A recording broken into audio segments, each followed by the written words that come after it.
Well, it's that time of year again, and Nintendo has given us their plans for E3, so let's get into it. Join Nintendo for E3 2019 starting on June 8th. Now, if that sounds early, it's because we have the World Championships for Super Smash Bros. Ultimate and Splatoon 2 before the event. Then, be sure to follow along during the days of the show to get the latest news on upcoming games on the Nintendo Switch. Check out e3.nintendo.com for more information. And when we go to E3 Nintendo website, it's pretty much the same as last year, but we only get to speculate about the games and the announcements and what's going to be inside at this part. And also we have to kind of like wait a bit longer to make sure we have all the information, and then we get to like their full lineup. Maybe there's going to be one of those pictures of a printed out piece of paper that says everything that's going to be revealed that turns out to be fake or real. So the leaks are going to be coming, even though the leaks could have always been coming or something. It's just weird like that. But yeah, now we know what direction Nintendo is going to be taking E3. And I guess last year was pretty successful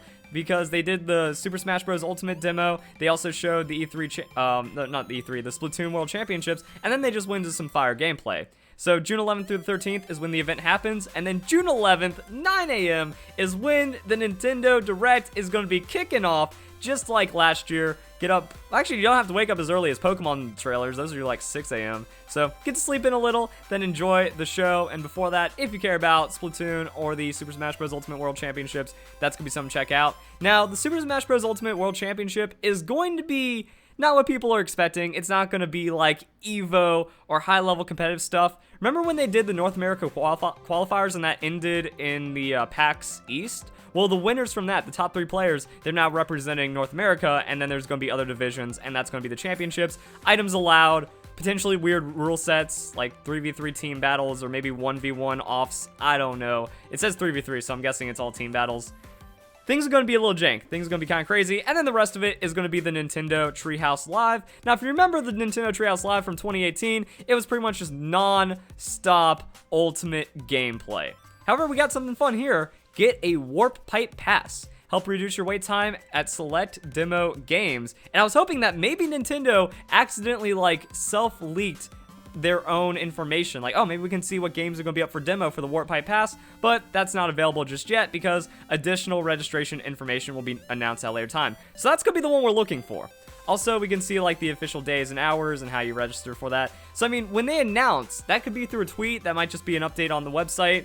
They'll probably just be like, register this time for this game on this day. And that would have been really cool to see if it's like, oh, what games are there going to be? Now, this makes me think that we're not going to have Animal Crossing, even though people are down for it, guys. I've seen this image a million times now, and it gets better every time. You know, it's like, now we have to know. And look at this guy. He even has the profile picture of Tom Nook with the announcement for... Wow, the announcement... Was that... No, that was in August, I believe.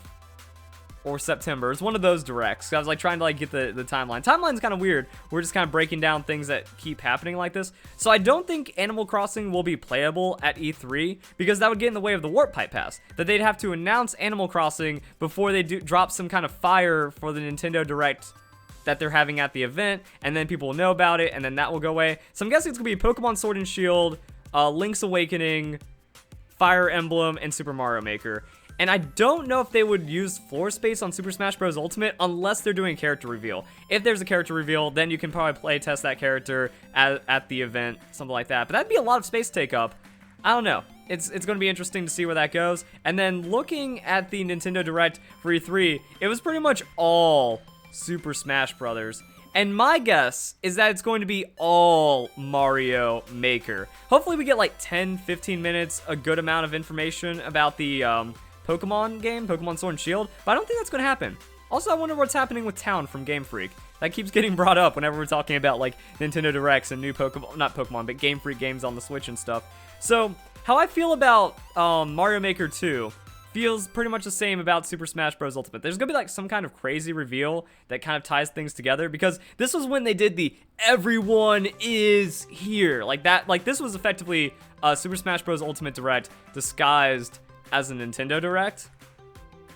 And then that was their big announcement, and that was like all the cool and fun stuff that they did. But there was a little bit of information. You know, they talked about the Pokeball Plus. We got Fortnite in. Oh yeah, there's Mew in the Pokeball Plus. So not a lot of initial Pokemon information. They might just replay the Pokemon Sword and Shield trailer that we get hopefully in May, because I think that's what they did for the 2016 E3, that we had trailer for Pokemon Sun and Moon showing off the starters. They played that, and it's the Nintendo Treehouse that's going to give us the information, much like we had with Pokemon Let's Go Pikachu and Eevee.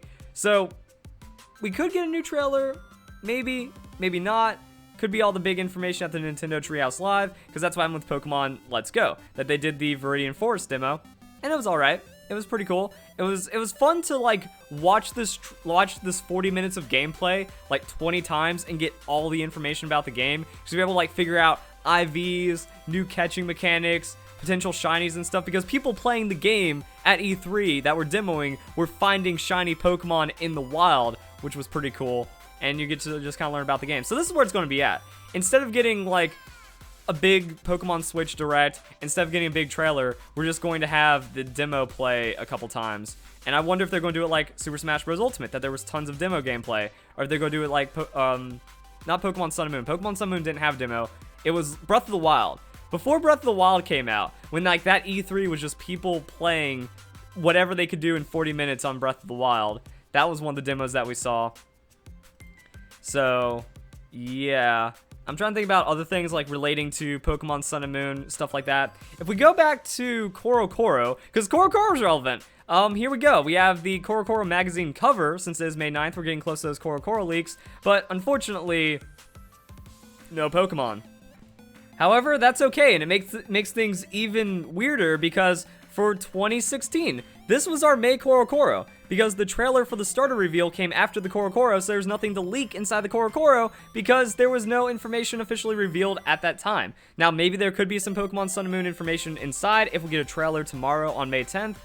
I don't know. Like, I really don't think that they could make it like the second trailer be at E3 for Pokemon Sword and Shield, especially with Detective Pikachu, which is also its own weird thing. Apparently, Detective Pikachu came out today, May 9th.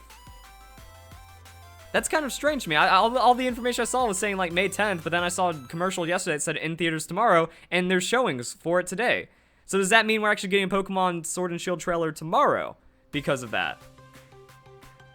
I don't know. Also, the Pokemon Company's been a little weird, because they just did 3 Pokedex drops. You know, Pokemon Fact, we have a few of these to catch up on, because it's been about TCG, the anime, the International, and Detective Pikachu. So they had all of this. Yeah, North America International Championships is just weeks away. Oh, that's going to be coming up. I thought it was something else. So yeah, they're talking about all these things going on. They didn't do any Pokemon Fact of the days. They caught up on 3. So they're trying to keep some kind of schedule with it. And I don't know what that means in relationship to Pokemon Sword and Shield and the Pokemon Fact and stuff like that. So yeah, I think that's where we're at.